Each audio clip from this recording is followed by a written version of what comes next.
হর হর মহাদেব। আমি এখন বিহারের এক রাস্তা দাঁড়িয়ে আছি ট্রাফিক জ্যামে।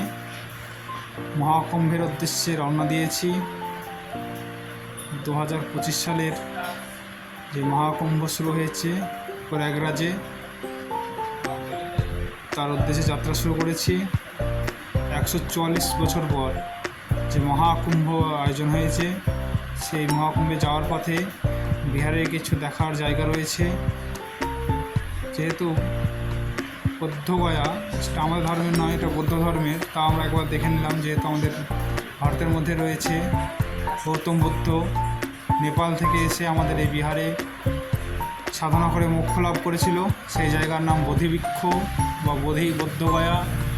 এখানে বোধিসত্ত্ব হয়েছিল, সেই জায়গাটা দর্শন করলাম।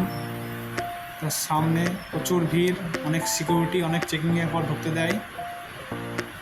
বুদ্ধগয়া চারিদিকে সাইট সিন করে নিচ্ছে এখন। যদিও ক্যামেরা আমার ভালো না, তাও কিছু কিছু ক্যামেরা করে নিলাম। এখানে একটা বুদ্ধদেবের সাহিত্য মূর্তি রাখা রয়েছে। সুন্দর পরিবেশ, খুব সুন্দর এলাকা, একেবারে শান্তশিষ্ট, কোনো হইচই নেই। সবাই যারা মৌন, কোনো রকম কোনো কথা নেই, যে যার মতো ক্যামেরা করে নিচ্ছে। যার কাছে ক্যামেরা নেই সে চুপচাপ সাইলেন্টলি দেখে যাচ্ছে। এদিকে সব চীনের মূর্তি কিছু কিছু রাখা আছে ওয়েলকাম জানানোর জন্য।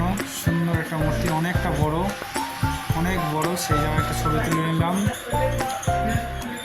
বিহারের যদিও গয়াগুলো দেখা হয়েছে, সেখানে ছবি তোলা হয়নি। বৌদ্ধগয়াতে অনেকটা আলো ছিল, সেই জন্য ছবি তোলা হয়েছে। একটা জগন্নাথ মন্দির দেখার পর আমরা আবার বেরিয়ে চলে আসবো একেবারে মেন গেটে এসে এখানে আজকে বোধিসত্ত্ব দেখা কমপ্লিট।